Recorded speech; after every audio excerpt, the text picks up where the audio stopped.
Oh, is it clear now? Hello. Is Yes. it? Okay. So the first exercise that I have prepared you has to do with a spelling check. Okay. So this is related to or is concerned with homonyms. You know what homonyms are?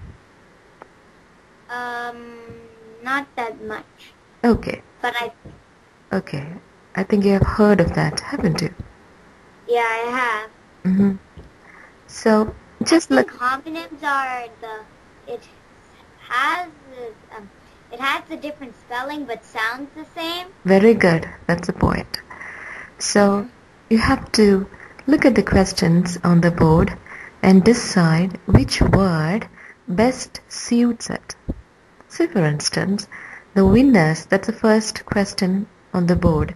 The winners of the World Series, there are two roads, ROAD road and RODE road, down Main Street in a parade. So you just have to decide which road is the word that fits in there. So like that. Could you do that? Yes. Okay. So just underline the word which you think is right. Okay.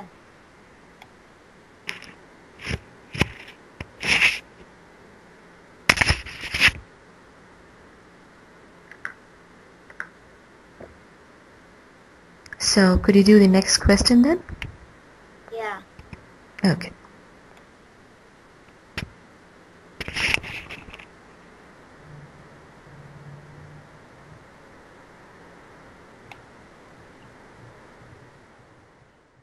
Very good. That's the answer.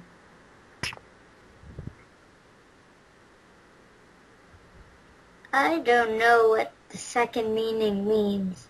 Which one? I don't understand the last one. Of course, it's a person or the thing that we are talking about. Is it not? Yeah. Yeah.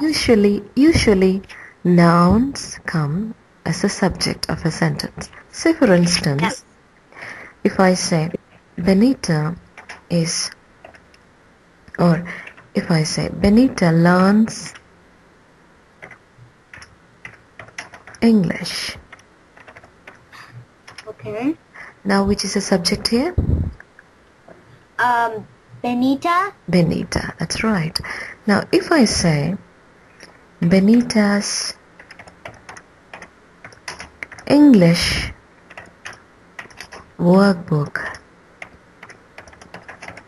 is missing. Which is the subject here? Benita's English workbook? Of course. Now to be exact, the noun or the subject is workbook. Yes. Now you see, if you have to get the answer to the question, the subject, the quest of the subject, you have to ask the question, what or who? That's the key. What, ask what or who. Yeah, that's right. So in the first sentence, if you ask the question who, you get the answer Benita. Who learns English? Benita learns English. Now just look at the second question, the second sentence. Benita's English workbook is missing. If you ask the question who, it won't make sense. But if you ask what, you get the answer workbook. What is missing? A workbook is missing. So it's also noteworthy that in a subject, you see, there could be more than one word. Yes. So you know that much now? Yes. Okay, Benita. Now we have to look at the question. I have got identifying nouns as subjects. Oh, so can you just mark just the nouns and not the modifiers? Say for instance, just look at the first sentence. In 1997, the company's business increased a great deal. I have to ask the question what or who and say who increased a great deal. Now does that make sense? No. So what's the next question that you ask? What? Yes, what? So what's the answer that you get?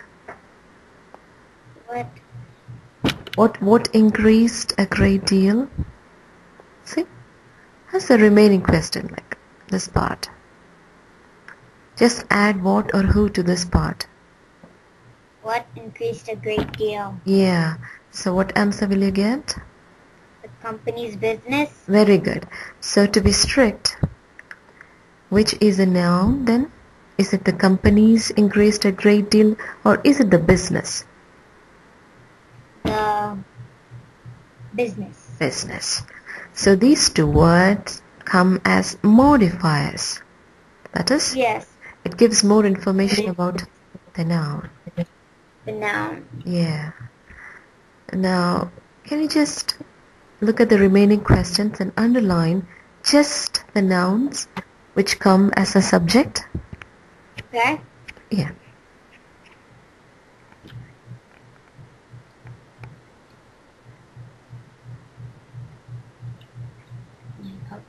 Now, please read the second sentence, Benita, and try to answer it by asking that question, what or who. Okay. Yeah. The ball traveled only about 25 yards to midfield. Who traveled? Who traveled only about? Who traveled only about 25 yards to midfield? Okay, so you see, you ask the question who when you're talking about what? Can you tell? A person. Yeah, that's right. In this case, is the ball a person? No. No. So which is the question that you ask? What traveled only about 25 yards to midfield? Yeah, so what's the answer you get? The ball. Yeah. So which is a noun? Strictly speaking, which is a noun? Ball. Oh, very good. So that's a subject. Yeah. Okay. So you can do the remaining questions now. Both hockey and lacrosse are widely played in Canada.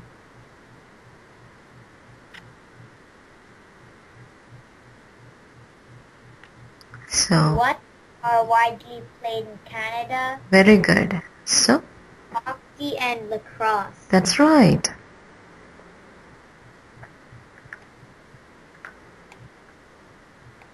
Correct. Okay, so now it's number 4. Either a bus or a taxi is sure to come along soon.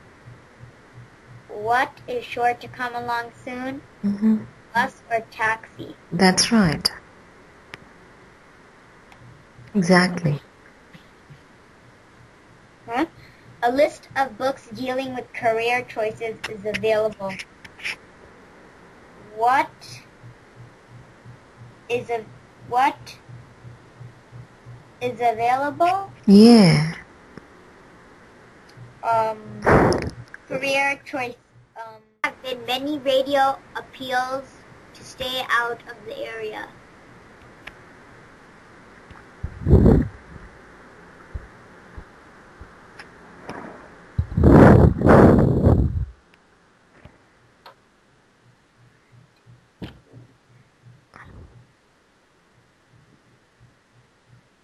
So, which is the subject of the sentence? What are we talking about?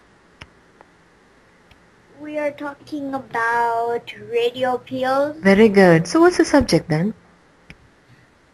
Yeah. Radio.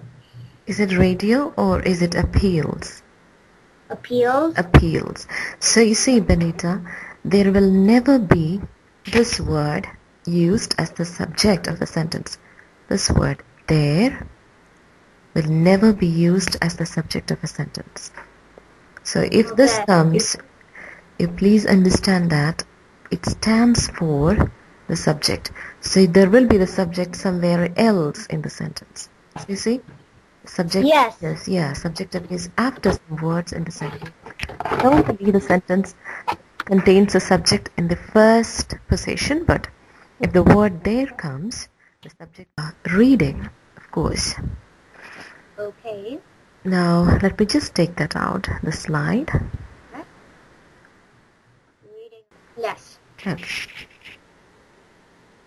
Researchers suggest that there are creatures that do not know what light means at the bottom of the sea. They don't have either eyes or ears, they only feel. There is no day or night for them. There are no winters, no summers, no sun, no moon, and no stars. It is as if a child spent its life in darkness in bed, with nothing to see or hear. How different of our own life is. Sight shows us the ground beneath our feet and the heavens above us. The sun, moon, and stars, shooting star, lightning, and the sunset. Shows us day and night. We are able to hear voices, the sound of the sea, and music. We feel, we taste, we smell. How fortunate we are. Okay. So do you get the sense of the passage? Let me see. Judging from the passage, we can say that this story is mainly about what? Can you just look at the options there? Yeah. Life of sea creatures at the bottom of the sea.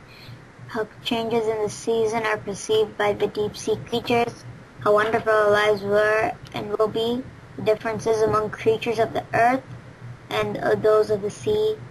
The superiority of human beings over some creatures in terms of senses.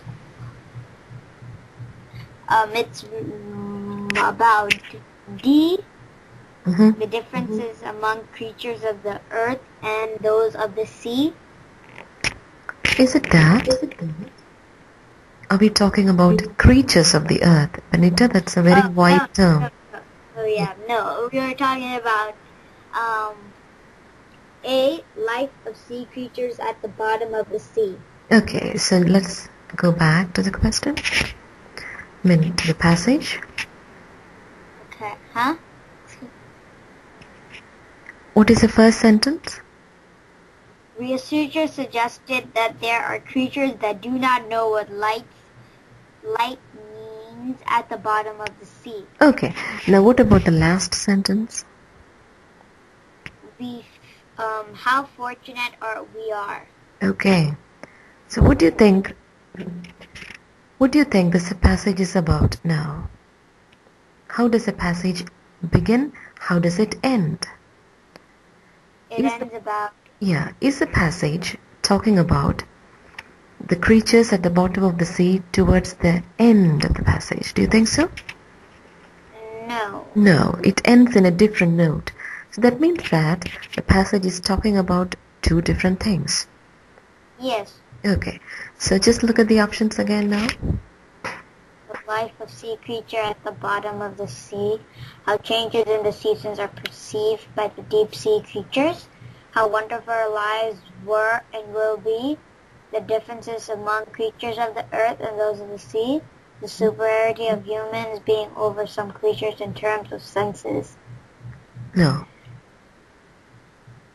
Let's see. It says, fortunate we are. Yeah. How fortunate we are. Except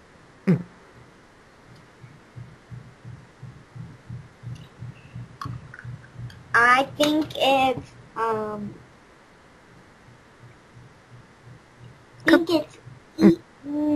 probably which one? I didn't hear you, Benita. Which was the answer that you said? I think it is E, the superiority of humans. Yes, indeed, and that's the answer. The superiority of human beings in terms of senses. That's what the passage is about. Now, how did you estimate what the main point is? What do you do here, actually? Benita? You need to plainly How do you find out the main idea of a passage?